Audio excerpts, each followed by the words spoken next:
All right, so back to this. Damn, today was a very eventful day for recordings. I did 4 parts of Reborn, full horror parts. I did a black screen of Reborn, and I did a black screen on the latest Amori manga chapter. Now, we're doing the official post-main storyline game. Sort of, I guess, thoughts and opinions on Reborn and kind of, predictions going to the post game.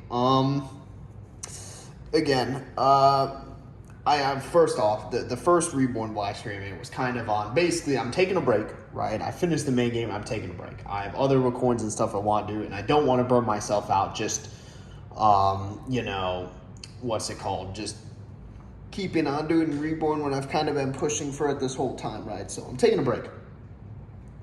Now, what I will say is, again, this is mostly going to be story-related, but I do want to get kind of again, I will talk about, the game, and I'm going to talk about that now, right? Because the story is going to kind of lead into the predictions for what the post-game will entail, So, Reborn. First off, longest game we've played. It was 110 parts to beat the main game. Insurgents was 70. Right, and it was another 40. So the amount of time we put into the main game was the amount of time we put into the total game of Insurgents. Right. If I recall, Uranium and Gaia were around 40 parts each. I think Infinite Fusion was slightly longer. I think that one was closer to 60-ish. But again, obviously longest game we played. We put 70 hours into it. I think Insurgents is more. I have more hours into it, but I also did more shit with Insurgents. I did some shit off camera. And again, I have other stuff in Insurgents, right? But I think this overall was the longest, right? And again, I will say, so as long as I will say it's the most thorough, most depth and fleshed out, right? Even more than Insurgents, I'll say, right? In terms of basically it being a completely new fan game, right? A whole new region, new story, right? It's not a ROM hack like Infinite Fusion, right? And again, our guy or any of those are ones we played, right? Again, it's its own thing, and definitely, definitely the most even more so than Insurgents, right? Because what I will say is, just again, I mean, you can look at it with, what I will say is I do think Insurgents' music was more fleshed out. You had more custom music with Insurgents, but I like the new region, right? I'm a huge fan of the region in what's it called? In Reborn, right? And then you also have all the new characters as well. Because Insurgents, you had kind of a concise characters, a concise storyline. Bitch, in fucking Reborn, everything was happening at once. So, credits too. Now, again, just getting that out of the way. Do I think the game is better than Insurgents? Do I like it better than Insurgents? At this point, no. And again, my main issue is it's not even really the issue with the just kind of sporadic nature of the story, because that's just real preference, right? In characters and whatnot, right? If I had played the whole thing in one sitting, it would probably make a lot more sense versus kind of how I kind of broke it up like I did. And I'm breaking it up even more because I'm going on breaking up the post game, right? Again, it's just, and I think this is exemplified by the fact that I just completely disabled field effects at the end. Honestly, if I had disabled field effects at the very start, I'd probably have a much more enjoyable time playing it, right? Again, I still stand by it. I think good idea, poor execution. I'm still going to stand by it. I just think the nature of field effects, if they had 3 or 4 field effects, 4 or 5, whatever, and then again, you can kind of constantly change out, and change the field, actually use it to your advantage, versus just you got 40, and each person you come across has a team entirely tailored to that. So again, it's just a boss fight like I said, I've been saying this the whole time. It's a boss fight every 5 minutes, and you completely need to retailor your team and then just script out the fight. That's not entertaining, and it's something where it's I'm very curious how other people went about, and then you also, I do like the Pulse Pokemon, though. I love the Pulse Pokemon, right? I mean, granted, you do get some absolute bullshit ones, but I kind of have to work around it. Again, my main issue is with the field effects, and then, basically people having their entire teams tailored around them, right? So again, it's just like that gets old quick, and I mean we were able to make it work out because again, remember we initially played through, got stuck at Shade, used the quality of life easy mode. We were able to make it work, got stuck at the big top, had to basically completely rework a team and use a cheese like synthetic seed Hawlucha to actually beat Samson. Again, I can't have that is the one thing I will put on the game. I don't know why, I genuinely don't, because if we couldn't beat Samson, our run would have been killed. Genuinely, because our run would have been killed, and we wouldn't have been able to access the rest of the region, and we didn't have anything to actually like use. We literally had 0 Pokédollars at that point, no data chip, so we couldn't just. Again, it's like I'm genuinely curious. There had to have been people whose runs got killed at the big top, just because at that point you can't access the rest of the region, and there were probably people who didn't have a good setup to actually take down Samson. We got lucky and just so happened to actually have a synthetic seed that we could use on a Hawlucha to take down his team. But there had to have been people whose runs got killed. I'm for sure people's runs got killed at the big top. Not even people who are Nuzlocke, just people who are playing through regularly like I was, right? And then again, we eventually played that, and yeah, we had to rebuild our team, thank God. Like, if we wouldn't have gotten let out of Labradora, we would have also gotten our run locked at a Fighting Sapphire. Which, to be fair, the game did warn us going in, but also, like, that it had warned, and it was just weird, you know? It was like... But they let us out, thankfully, Terra did, so... And then again, obviously, we had to... I just straight up disabled field effects for the Elite Four. Again... funny enough, we still barely beat the first one. The first Elite Four, Charlotte, definitely the hardest out of anyone, right? Like, it's actually low-key pretty ridiculous how, like, you know, challenging your team is, even without the field effect, right? But we just went and disabled that, because again, and then other than that, the rest of the Elite Four was kind of a breeze. We had the 2 Lin fights we were able to manage. Again, but yeah, it's like, it's just, and again, I was going in expecting a difficult game, but like, just... not with the same, not the amount and level of bullshit that we dealt with. So that's kind of what I think drags the game down in terms of an experience.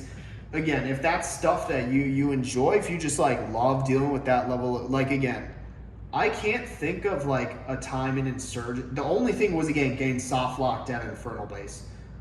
You know, because you could actually just soft lock and ruin your game. But I don't think... I can't recall a time where you would just specifically go up against some bullshit like that. I mean, again, you fight some legendaries in, you know, some of the people's teams, right? But like, other than that, like, it's not like to the same extent, right? So that's what I think brings down the game in its experience. And I still do place it below Insurgents because of that. If that didn't exist, I would put it above Insurgents easy. Just because it's way more, like, Insurgents is a pretty fleshed out fan game. This is like, goes beyond that, right? You know, again, so, and now we can kind of get onto the story. So, and kind of go into the post game, right? You know, because it's like, so we leave off again, you know, Lynn is a puppet, or, you know, a, what would you call it? Not human, like I predicted, but it's just an avatar for whatever entity. I thought it was Terra, because it started talking like Terra. I'm like, what the fuck? But just whatever entity that exists in the chambers, right? With the Pulse Arceus, right? That has, you know, analog horror ass description on the fucking Pulse readout, right? But we beat it. We got kicked out and are back in the overworld. Honestly, we should just go along our day and ignore it. But again, obviously that's not what the post game's gonna have in store. So it's a question of what the story is going to be moving forward. I like this, again, I do think at times, but I do partially put it on the fact that, you know, I kind of broke it up and it was kind of hard to keep track. But I think by the end I was kind of getting back into it, right? But again, it was just hard to keep track like that, right? Like anything pre-Agate, like I didn't really have the greatest. What I will complain about story-wise is the fact that how the routes work, like, again, and in terms of like the decisions made and more so what or what doesn't matter. Like, if I would have known beating Solaris that first time mattered, like that it actually just determines whether or not we can be on the true route, I would have restarted. But of course I didn't know until it was too late, right? But anyway, so post-game story. What questions do we have? What is still, you know, because this goes into the post-game, what my expectations are. What questions and what loose ends are still out there? I mean, I think one, we have no idea what happened to Solaris. Taka and Ace are dead. Solaris, Lord knows, he's seemingly the last. He's the only, I'd say, loose end in Team Meteor. Because everyone else either died or is just no longer part of Team Meteor after Lin took over, right? But again, Solaris, you know, he's really the one kind of loose end. He was seemingly potentially dead, but who knows, right? So that's kind of the big thing. What's up with Solaris? What's his role in this post game going to be, right? What's up with that? Again, I also think if you remember, we still have the whole Void thing, right? We met up with fucking Radimus's Gardevoir, right? And then he got sent to the Void, but they're still, so who's all in the Void still currently? Kane, Luna, Seal, and Radimus are all in the Void somewhere. I don't know if they're dead. I don't know if the game's just going to presume they're dead, but they are in the Void, right? Now, in terms of, I just genuinely don't. I think we can, you know, there are, I think what the postgame is going to revolve around, there are a few places left that haven't been renovated, right? Big Spissian was one of the ones that was mentioned. And we did come across, funny enough, you remember we came across that temple in, was it Tourmaline, right? That's 100% going to play a part in the postgame.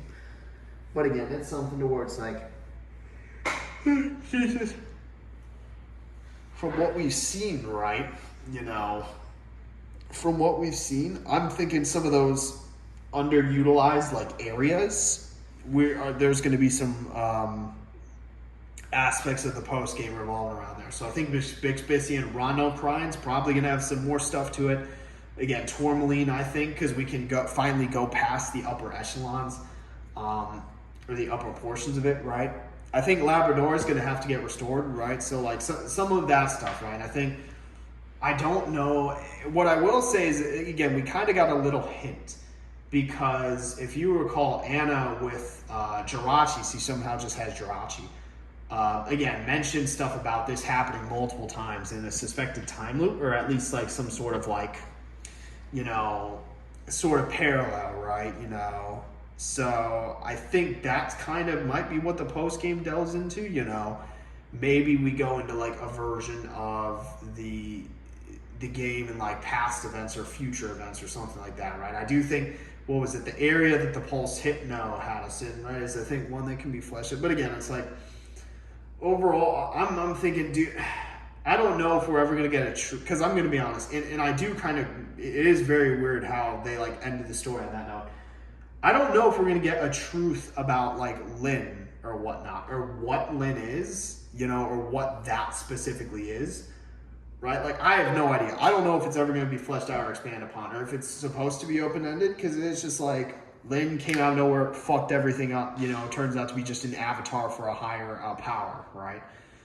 And again, apparently this has been happening times over. So, you know, it's literally like, I think this is like taking like a Matrix or something, right? Like, it seems to be like a Matrix thing, you know, but I mean, we'll kind of see, and it's like, I mean, it's going to be a bit or two, right, before like I actually play it, because again, it's like, I will say I found the DDLC mod I actually want to play.